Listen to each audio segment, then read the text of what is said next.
ખેડામાં સંદેશ ન્યૂઝના ધારદાર અહેવાલની અસર જોવા મળી છે, જેમાં અહેવાલ બાદ તંત્ર દોડતું થઈ ચૂક્યું છે। ગળતેશ્વર તાલુકા પંચાયતની ટીમ મીઠાના મુવાડા ગામ સુધી પહોંચી ગઈ છે। વૃક્ષ ઉપરથી પસાર થતા લોકોની વેદના એમના દ્વારા સાંભળવામાં આવી છે। રસ્તા ઉપર નાળું બનાવવા માટે સર્વે પણ હાથ ધરી દેવાયું છે। સર્વે સાથે પરિસ્થિતિ અંગે જિલ્લામાં રિપોર્ટ પણ કરવામાં આવશે। સંદેશ ન્યૂઝે વિકાસના દાવાની પોલ ઉજાગર કરી હતી અને ત્યારબાદ ટીડીઓની ટીમ તાત્કાલિક ત્યાં મુલાકાત અર્થે પહોંચી હતી। સંદેશ ન્યૂઝના સવાલોના જવાબ તંત્રને આપવા પડ્યા છે અને ત્વરિત ધોરણે ત્યાં તેમની ટીમને રવાના કરી દેવામાં આવી છે। આ સૌથી મોટા અહેવાલની અસર અહીં જોવા મળી રહી છે। ખેડાના મીઠાના મુવાડામાં જ્યાં રસ્તો નથી પસાર થવા માટે ભૂલકાઓ, વડીલો, વિદ્યાર્થીઓ, નોકરિયાત વર્ગ એ તમામ આ ઝાડની ડાળી પર બનાવેલા રસ્તા પરથી પસાર થતા હતા અને ત્યારબાદ આ વિકાસની જે પોલ છે તે સંદેશ ન્યૂઝે ઉજાગર કરી અને ટીડીઓની ટીમ એ દોડતી થઈ ચૂકી છે। એ વિસ્તારની અંદર તાત્કાલિક મુલાકાત અર્થે પહોંચી છે।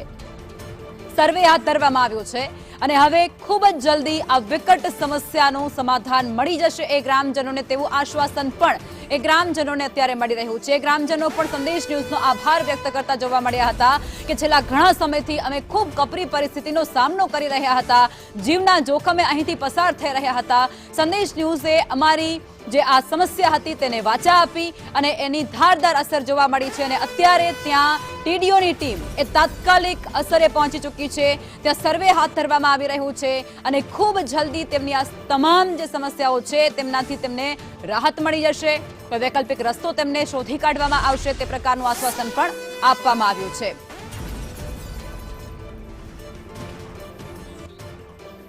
તો ખેડાની અંદર આ પરિસ્થિતિ જે અમારા દ્વારા ઉજાગર કરવામાં આવી, અમારી ટીમ ત્યાં પહોંચી હતી, વાસ્તવિકતા શું છે તેની તસવીરો ત્યાંથી લેવામાં આવી અને એક ધારદાર અહેવાલ પ્રસારિત કરવામાં આવ્યો અને જેને લઈ અને તંત્ર એ ત્વરિત ધોરણે દોડતું થઈ ચૂક્યું છે। મીઠાના મુવાડા ગામની આ પરિસ્થિતિ છે જેનાથી હવે લોકોને ક્યાંક રાહત મળશે તેવું આશ્વાસન મળી રહ્યું છે, પરંતુ આ પહેલા છેલ્લા ઘણા સમયથી આવી જ પરિસ્થિતિની અંદર મીઠાના મુવાડા ગામના ગ્રામજનો એ હેરાન પરેશાન થઈ રહ્યા હતા। એ જીવના જોખમે ત્યાંથી પસાર થઈ રહ્યા હતા। એમની વેદના કોઈએ ન સાંભળી, ન તો ત્યાં તંત્ર ગયું કે ન તો મત માંગવા જતા કોઈ પણ નેતાઓ ત્યાં ગયા। અને આજ મુદ્દે સંવાદદાતા સંદીપ અમારી સાથે જોડાઈ ચૂક્યા છે। સંદીપ, સંદેશ ન્યૂઝના અહેવાલની અસર થઈ છે? ચોક્કસથી લખમાં વાત કરવામાં આવે તો સમગ્ર મામલાની જો વાત કરવામાં આવે તો સંદેશ દ્વારા જે અહેવાલ દર્શાવવામાં આવ્યો હતો તેને લઈને વિકાસના દાવો કરતા તંત્રની પોલ ખુલી ગઈ હતી। વાત કરવામાં આવે મીઠાના મુવાડાના જે લોકો છે તે વિકાસ ઘણા સમયથી ઝંખી રહ્યા છે પણ વિકાસ ત્યાં સુધી પહોંચી નથી શકતો, કારણ કે ત્યાંની વાત કરવામાં આવે તો જે પાણી છે તે રોડ ઉપર ભરાઈ જવાના કારણે અને 7 દિવસથી વધુનો સમય થયો છતાં પણ વરસાદી પાણીનો નિકાલ નથી થતો। સાથે જે શેરડી નદીના પાણી અહીંયા ગાડી ફરી વળે છે તેને લઈને 2 ભાગમાં ગામ વહેંચાઈ જાય છે અને એક તરફના છેડે રહેતા 50થી વધુ જે પરિવારો છે તેમને કોઈ વિકલ્પ ન હોવાના કારણે વૃક્ષના સહારે અન્ય વૃક્ષને જોડી અને એક કામ ચલાઉ બ્રિજ બનાવવામાં આવ્યો છે। જાણે કે પછાત રાજ્યોમાં જે પરિસ્થિતિ હોય છે તેવી જ પરિસ્થિતિનું નિર્માણ થાય છે અને એક છેડેથી બીજે છેડે વિદ્યાર્થી હોય કે ગામની મહિલા હોય કે ખેડૂત હોય તે આ જ બ્રિજના સહારે એક તરફથી બીજે તરફ જવા મજબૂર છે। છેલ્લા 20 વર્ષથી આ જ રીતના તે લોકો અહીંથી એક છેડેથી બીજે છેડે જાય છે અને પોતાનું જીવન જરૂરિયાતની જે જરૂરિયાત છે તે સંતોષે છે, પરંતુ ઘણી રજૂઆતો છતાં પણ અત્યાર સુધી આ લોકોને અહીંયા રસ્તો એટલે કે ઘરે જઈ શકાય અને ગામને જોડતો જે રસ્તો છે તે મળી નથી શકતો અને તેના જ કારણે આ વિકટ પરિસ્થિતિનું નિર્માણ થયું છે। જીવના જોખમે દેશનું ભવિષ્ય રોજે રોજ આ જ બ્રિજ ઉપરથી પસાર થવા મજબૂર બને છે। એ જ દેશનો જે તાત છે તે પણ જગતનો તાત પણ આ જ જગ્યાએ જી સંદીપ, આપ અમારી સાથે જોડાયેલા રહેજો, આપની પાસેથી અન્ય વિગતો પણ મેળવીશું, પરંતુ આ બધા વચ્ચે દુઃખદ બાબત એ કહી શકાય છે કે ત્યાંના વતનીઓ, ત્યાંના ગ્રામજનો એ વારંવાર રજૂઆતો કરે છે તંત્રને, એ વોટ માંગવા આવતા તમામ નેતાજીઓને પણ સાંભળે કોણ એ પ્રકારનો ઘાટ અહીંયા ઘડાયો છે। અને જ્યારે પ્રતિષ્ઠિત મીડિયા તરીકે સંદેશ ન્યૂઝે પોતાની જવાબદારી નિભાવી ત્યારે તંત્ર દોડતું થયું છે।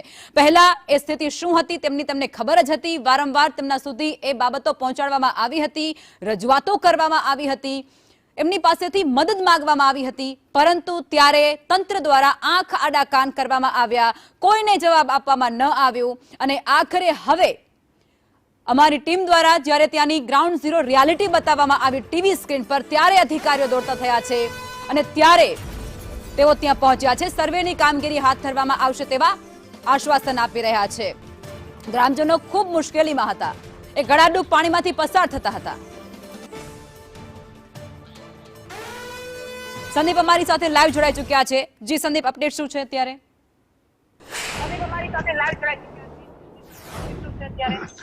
લખમાં વાત કરવામાં આવે તો અત્યારે અપડેટ તો કહી શકાય કે સંદેશના અહેવાલ બાદ તંત્ર દોડતું થયું છે અને અત્યારે ગળતેશ્વર તાલુકા પંચાયતની ટીમ દ્વારા સર્વેની કામગીરી પણ કરવામાં આવી રહી છે. બીજી તરફ હોવાના કારણે હું તેમની સાથે વાત નહીં કરી શકું, પરંતુ દ્રશ્યમાં બતાવવા માંગીશ કે જે સંદેશ વહેલી સવારથી અહેવાલ બતાવી રહ્યું છે તે જ આ લાકડાનો બ્રિજ છે, તે એક વૃક્ષથી બીજા વૃક્ષને જોઈન્ટ કરી અને લોકો અહીંથી અવર જવર કરવા મજબૂર બને છે. આપણી સાથે જે સ્થાનિક લોકો છે તેમની સાથે વાત કરવાનો પ્રયત્ન કરીશું. કાકા, આ જે પરિસ્થિતિ છે કેટલા વર્ષથી છે, કઈ રીતના લોકો અવર જવર? આ સાહેબ આજથી 15-20 વર્ષ ત્યાં વાત છે. આ રીતે ઉપર દૂધ વાળા છે, વિદ્યાર્થીઓ છે, 50 ઘર છે, 200-300 માણસ રહેશે ત્યાં ગાડી. આ પરિસ્થિતિ ઉતરે જ છે સાહેબ. આવી વિકલ્પ છે. કોઈ બીમાર હોય તો એને ખાટલામાં ખાલી લાવવું પડે. આવું બધું પરિસ્થિતિ છે.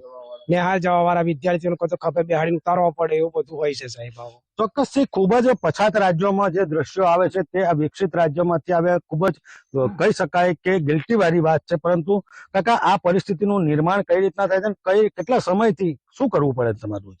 આ 20 વર્ષની સમસ્યા છે અને આવર જવર માટે એટલી બધી મુસીબત છે કે શેરડી નદીનું પૂર આવવાથી ખેતરોવાળા ગામમાં ના આવી શકે, ગામવાળા ખેતરમાં નહીં જઈ શકતા. ખેતરોવાળાને આજે કોઈ ડિલિવરીનો કોઈ કેસ હોય એવો બનેલો હોય તો એને ખેતરમાંથી ઘેર લાવવા માટે મુસીબતમાં હોય છે.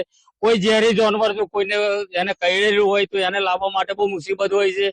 કોઈ પશુને કઈ બીમાર હોય તો એને પણ લાવવા માટે મુસીબત હોય છે. કોઈ એની સમસ્યા થઈ જ નહીં શકતી.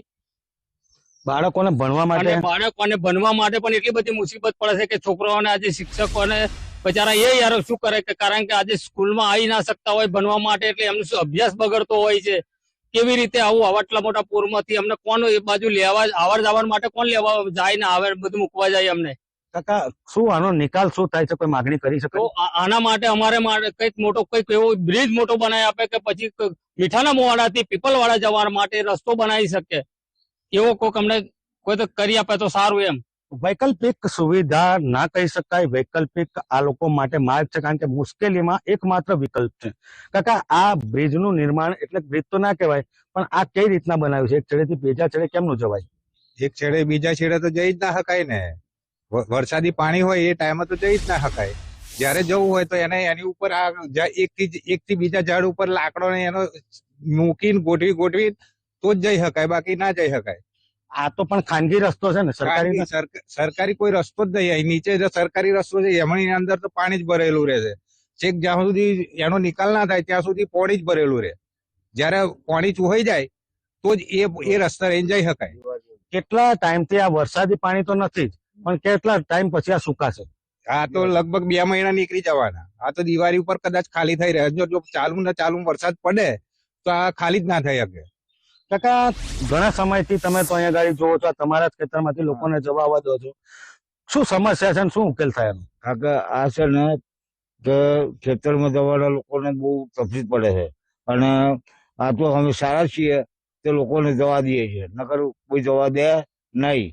પણ ગમે તે કરીને અને સારી રીતે નારું બારું બનાવો તો લોકોનો સમસ્યા દૂર થાય.